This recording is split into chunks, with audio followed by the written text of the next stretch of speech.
Hello students and welcome back to 1 minute learning. तो आज बहुत ही अच्छा दिन है क्योंकि हम स्टार्ट करने जा रहे हैं हमारी 30 डेज़ की जो जर्नी है towards learning the basics of English.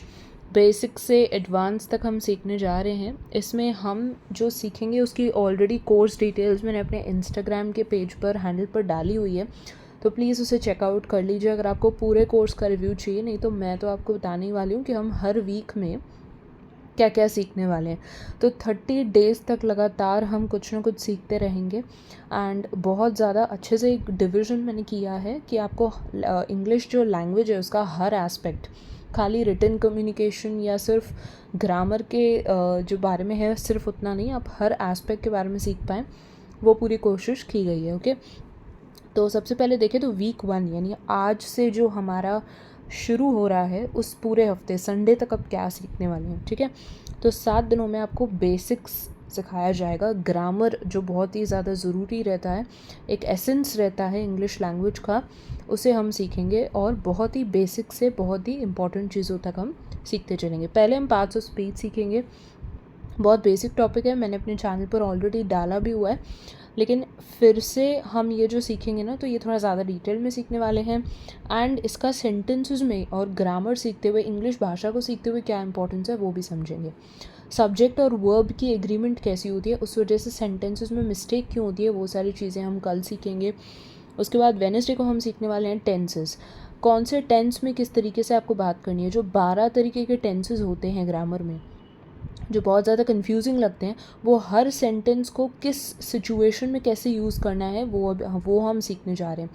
देखिए, ये फाउंडेशनल कोर्स है, not only for students but for everybody around. Okay, तो अगर आप ओवरऑल अपनी इंग्लिश को इन्हांस करना चाहते हैं, आपको जो है स्पोकन इंग्लिश पर ज़्यादा फोकस करना है, तो भी ये सारी चीज़ें, ग्रामर आपको स्किप नहीं करना चाहिए। ये चीज़ें आपके काम आएंगी क्योंकि सेंटेंस बनाने में ऐसी ही दिक्कतें आती है, ग्रामर में ही दिक्कत आती है ना। तो अगर आप ये देखेंगे तो आपकी वो सारी दिक्कतें चली जाएंगी। नेक्स्ट हम सीखेंगे आर्टिकल सीखेंगे। ओके, ए, एन और द कहाँ कहाँ कैसे यूज़ होता है, प्रेपोजिशंस कहाँ यूज़ होते हैं, और कॉमन सेंटेंस पैटर्न्स जो सब्जेक्ट वर्ब एग्रीमेंट वगैरह रहता है, वो सारा हम सीखने जा रहे हैं। लास्ट संडे जो रहेगा वो एक रिकैप एंड Q&A सेशन रहेगा, जो हमारे इंस्टाग्राम हैंडल पर रहेगा, वो यूट्यूब पर नहीं आने वाला, क्योंकि इंस्टाग्राम हैंडल पर आप ज़्यादा इंटरेक्टिव तरीके से क्वेश्चन आंसर्स पूछ सकते हैं। आपके क्वेश्चंस के आंसर्स देने की मैं पूरी कोशिश करूँगी एंड वो सारे आपको जो है इंस्टाग्राम स्टोरीज़ पर मिल जाएंगे। ओके, मेरा इंस्टा हैंडल का लिंक आपको चैनल के डिस्क्रिप्शन में मिल जाएगा। So let's start. आज का जो हमारा जर्नी है that starts with parts of speech. Okay, parts of speech क्या होते हैं, बेसिकली मैं आपको थोड़ा इंट्रो दे दूँ। पार्ट्स ऑफ स्पीच यानी क्या होता है, भाषा जो हम बोल रहे हैं। ठीक है, तो हम जो बोल रहे हैं, अब मान लीजिए मैं जो सेंटेंसेस बोल रही हूँ तो मैं हिंदी में बात कर रही हूँ, तो हिंदी में भी जो जो शब्दों का मैं यूज़ कर रही हूँ यहाँ पर, उन सब का कोई ना कोई एक ग्रामर का टॉपिक है। ठीक है, उन पार्ट्स हैं, वो सारे पार्ट्स हैं, तो वो ग्रुप्स हैं जिनमें इन वर्ड्स को क्लासिफाई किया जाता है। तो वो ग्रुप के अलग अलग नाम हैं। इंग्लिश भाषा में ऐसे 8 ग्रुप्स हैं जो हम सीखने जा रहे हैं अभी, और इस वजह से इन्हीं को पार्ट्स ऑफ स्पीच बोला जाता है। ओके, तो यहाँ देखिए, अब आते हैं पहला हमारा part of speech, that is nouns. Noun क्या करते हैं, कोई भी वर्ड को स्पेसिफाई करते हैं या उसे नाम देते हैं। ठीक है, कोई भी इंसान को नाम देते हैं, प्लेस को, ऑब्जेक्ट को या फीलिंग को भी। ठीक है, इसके अलग अलग टाइप्स रहते हैं। ह्यूमन को अगर नाम दिया तो वो प्रॉपर नाउन, या कोई जगह को नाम दिया, पर्टिकुलर किसी जगह को अगर मैं नाम ले रही हूँ, जैसे मैं बोलूँ मुंबई, ठीक है, तो वो हो गया हमारा प्रॉपर नाउन। कॉमन सा ऑब्जेक्ट को मैं नाम दे रही हूँ, वो कॉमन नाउन हो गया। प्लेस को मैंने नाम दिया है, जगह को नाम दिया है, तो वो अगर स्पेसिफिक नाम है तो अगेन वो प्रॉपर नाउन हो गया। फीलिंग यानी एब्स्ट्रैक्ट नाउन्स जो आते हैं, हैप्पीनेस वगैरह। ठीक है, तो अगर आप एग्जांपल्स देखें तो मैंने वैसे ही एग्जांपल्स दिए हैं। रवि, रॉयल पार्क, ये दोनों जो है प्रॉपर नाउन्स है। ठीक है, ब्रिक्स जो है ऑब्जेक्ट है, कोई किसी भी ऑब्जेक्ट का कॉमन नाम दे दिया तो वो ब्रिक्स हो गया। हैप्पीनेस एक फीलिंग है, एक इमोशन है, वो आ गया आपका एब्स्ट्रैक्ट नाउन। ओके, नेक्स्ट आता है प्रोनाउंस। प्रोनाउंस होते हैं act as substitute for nouns.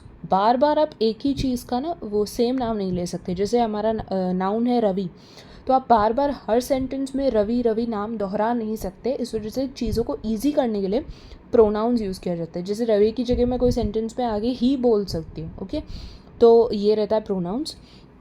Next आता है adjectives. Adjectives are describing words, ठीक है। वो आपको क्वालिटी बताते हैं चीज़, किसी चीज़ की अपीयरेंस के बारे में बताते हैं या फिर क्वांटिटी भी बताते हैं, ठीक है।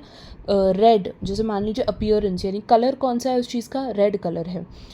नंबर मैंने बोला ना, क्वांटिटी बताते हैं। जैसे मैं बोलूँ there are 3 books on the table, तो 3 अगर आपसे पूछा जाए कौन सा पार्ट ऑफ स्पीच है, so that is adjective, because वो स्पेसिफाई कर रहा है ना, बुक्स को डिस्क्राइब कर रहा है, बुक्स को एक तरीके की क्वालिटी दी गई है, बुक्स के बारे में कुछ ज़्यादा बताया गया है। कोई भी चीज़ के बारे में कुछ ज़्यादा बताया जा रहा है उसे डिस्क्राइब करने के लिए, उसकी क्वालिटीज़ दिखाने के लिए, तो वो हो गया एडजेक्टिव। ओके, नेक्स्ट आता है एडवर्ब्स। एडवर्ब्स होते हैं जो डिस्क्राइब करते हैं मैनर, टाइम या फ्रीक्वेंसी, ठीक है। एडवर्ब्स को और अगर मैं सरल भाषा में समझाऊं तो एडवर्ब्स डिस्क्राइब ही करते हैं, लेकिन वो एडजेक्टिव से अलग रहते हैं। किसे डिस्क्राइब करते हैं? वर्ब्स को डिस्क्राइब करते हैं, यानी कोई एक्शन हो रहा है तो वो किस तरीके से हो रहा है, ठीक है। मान लीजिए हमारे यहाँ कुछ एग्जाम्पल्स देख लीजिए क्विकली। तो मैं अगर बोलूँ कि शी इज़ वॉकिंग, ठीक है। अब यहाँ पर वॉकिंग तक मैंने सेंटेंस ख़त्म कर दिया, तो यहाँ पर कोई एडवर्ब नहीं है। लेकिन अगर मैं बोलूँ शी इज़ वॉकिंग क्विकली, तो अगर आप नोटिस करोगे इस सेंटेंस में वॉकिंग क्विकली, तो मैं किसे डिस्क्राइब कर रही हूँ? वर्ब को डिस्क्राइब कर रही हूँ। वॉकिंग किस तरीके से वो लड़की चल रही है, क्विकली चल रही है, तो वो हो गया एडवर्ब। ओके, तो एडजेक्टिव और एडवर्ब में फ़र्क क्या आता है? एडजेक्टिव जो है वो नाउन को डिस्क्राइब करता है। मैंने अगर आपको याद हो सेंटेंस क्या बोला, there are 3 books on the table, तो बुक एक नाउन है ना, तो एडजेक्टिव जो है आपका वो नाउन को डिस्क्राइब करेगा एंड एडवर्ब्स आपके वर्ब को डिस्क्राइब करते हैं। वर्ब को भी डिस्क्राइब कर सकते हैं, दूसरे कोई एडजेक्टिव को भी डिस्क्राइब कर सकते हैं और दूसरे एडवर्ब को भी डिस्क्राइब कर सकते हैं, ठीक है। हम और ज़्यादा डिटेल में जाने वाले हैं, ये सिर्फ एक ओवरव्यू है, ठीक है। नेक्स्ट आता है वर्ब्स। वर्ब्स बहुत ही सिंपल रहते हैं, एक्शन वर्ड्स रहते हैं। आपको सेंटेंस पढ़ के ही पता चल जाएगा कि वो एक एक्शन हो रहा है, तो बस ये वर्ब है, ठीक है। कुछ एग्जाम्पल्स आप अपनी स्क्रीन पर देख सकते हैं, walk, talk, etcetera. Okay, next आता है prepositions. Help us determine the place of an object. आपको कोई जगह कहाँ पर कौन सा ऑब्जेक्ट पड़ा है वो आपको बताया जाएगा। ऑब्जेक्ट भी हो सकता है, कोई इंसान भी हो सकता है, कोई एनिमल भी हो सकता है, कुछ भी हो सकता है। अबव, अंडर, बिलो, ऐसे। ओके, नेक्स्ट आता है conjunctions. Conjunctions are connecting words. 2 sentences को, 2 फ्रेजेस को जोड़ने का काम जो करे वो होते हैं कंजंक्शंस। एंड, बट, और, ये हमारे क्लासिक कंजंक्शन के एग्जाम्पल्स हो जाते हैं। इंटरजेक्शन क्या होता है? इसका मैंने एक सिंपल डेफिनेशन रखा है कि जिन वर्ड्स के बाद में ना अचानक से जो वर्ड्स निकले, पहले तो अचानक से हम बोलते हैं ना, कुछ भी बोलते हैं जो, तो इंग्लिश में अगर कोई अचानक से आप एक्सक्लेम करके कोई शब्द बोलते हैं तो उसे बोलते हैं इंटरजेक्शन। जैसे ब्रावो, ब्रावो यानी कुछ अच्छा हो गया, कुछ आप खुश हो गए उसे चीज़ देखकर, पॉजिटिव कोई चीज़ हो गई तो आप ब्रावो बोलेंगे। अलास इज़ अरे यार, ऐसे। ओके, तो इस तरीके से होता है। ये चीज़ हो गई हमारी। आपने एक ओवरव्यू अभी देख लिया कि 8 के 8 पार्ट ऑफ स्पीच होते क्या है। अब मैं कोई भी सेंटेंस इंग्लिश में बोलूँ ना, हर वर्ड कोई ना कोई कैटेगरी में जाएगा ही, कोई ना कोई इन 8 में से कोई ना कोई कैटेगरी में वो फिट हो जाएगा। That is nothing but your parts of speech. लेकिन अब हम और ज़्यादा डिटेल में इस चीज़ को देखने जा रहे हैं। अगर आप देखें, पहला आता है नाउन। ओके, और ज़्यादा मैं आपको थोड़े एग्जाम्पल्स दे रही हूँ और टाइप्स भी दे रही हूँ, ठीक है, तो और डिटेल में आपको चीज़ें समझ आएगी। ऊपर ऊपर से हमने जस्ट देख लिया, अब डिटेल में जाते हैं। नाउन क्या होता है? नेम, मैंने बताया, किसी भी आइडिया, चीज़ को, इंसान को, वस्तु को, जगह को नाम देने को नाउन बोला जाता है। प्रॉपर नाउन, स्पेसिफिक नाम, इंडिया, राहुल। कॉमन नाउन क्या हो गया? जनरल नाम, जनरल किसी भी ऑब्जेक्ट को नाम दे दिया, किसी कैटेगरी को नाम दे दिया, किसी भी चीज़ को नाम दे दिया, ठीक है।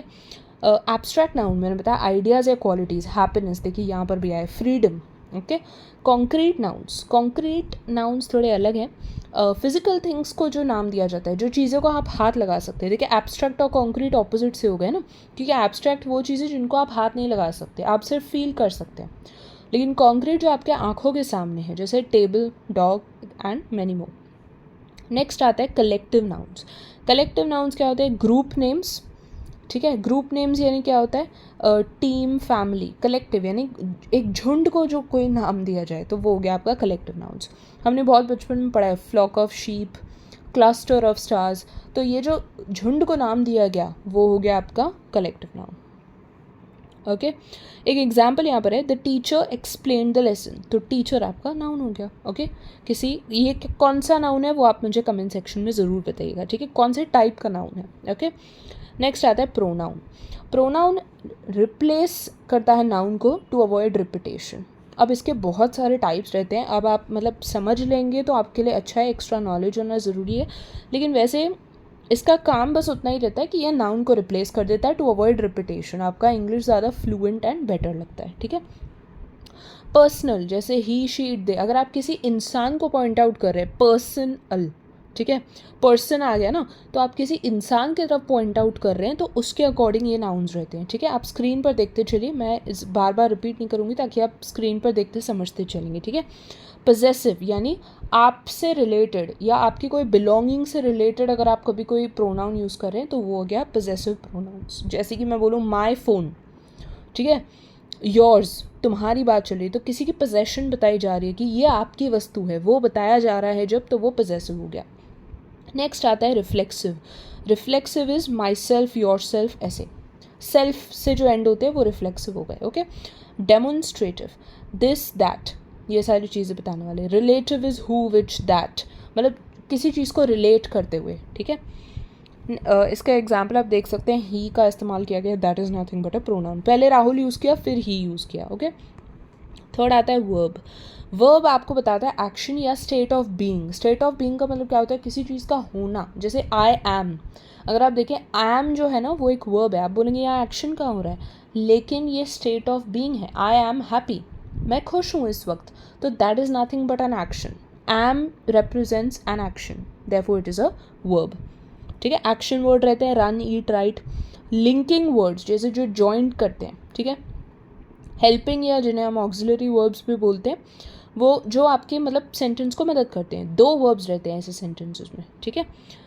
सॉरी एक मिनट, हाँ, she is studying for her exam, अगर आप देखें यहाँ लिंकिंग वर्ब, स्टडिंग भी वर्ब है, इज भी वर्ब है, लेकिन ये सेंटेंस को लिंक करा है। She studying for her exam गलत हो गया ना, इंग्लिश गलत नहीं, इंग्लिश मतलब नहीं कहलाई जाएगी ऐसे। इज़ आपको सेंटेंस को कंप्लीट मीनिंग दे रहा है, ठीक है। अब आते हैं एडजेक्टिव पे। एडजेक्टिव आपको क्वालिटी बताता है, जैसे मैंने बताया, क्वांटिटी भी बताता है, नंबर भी बताता है। क्वांटिटी सम मैनी भी एडजेक्टिव्स में ही आ जाता है, ठीक है। एडवर्ब जो है मॉडिफाइज अ वर्ब, मॉडिफाई का मतलब है वो उसे बस तरीका बताता है, ठीक है। हाउ, व्हेन, वेयर को जवाब देते हुए वो काम करता है। प्रेपोजिशन आपको पोजीशन बताएगा, ठीक है, कोई भी चीज़ कहाँ पर पड़ी है उसे, रिलेशन यहाँ रखा है रिलेशनशिप, पर आप ऐसे समझ सकते हैं कि वो पोजीशन बता दे किसी भी चीज़ की। Conjunctions are connecting words. Conjunctions के दो टाइप्स रहते हैं, connect coordinating conjunctions and subordinating, ठीक है। कोऑर्डिनेटिंग होते हैं एंड, बट, और, सो, जो हम जानते हैं। Subordinating because, although, if, whether, ये सारे आपके हो जाते हैं सबऑर्डिनेटिंग कंजंक्शंस। ओके अब नेक्स्ट आता है interjection. Expresses a sudden emotion, मैंने आपको बताया ना, अचानक से जो आप कुछ एक्सक्लेम करें वो हो गया आपका इंटरजेक्शन।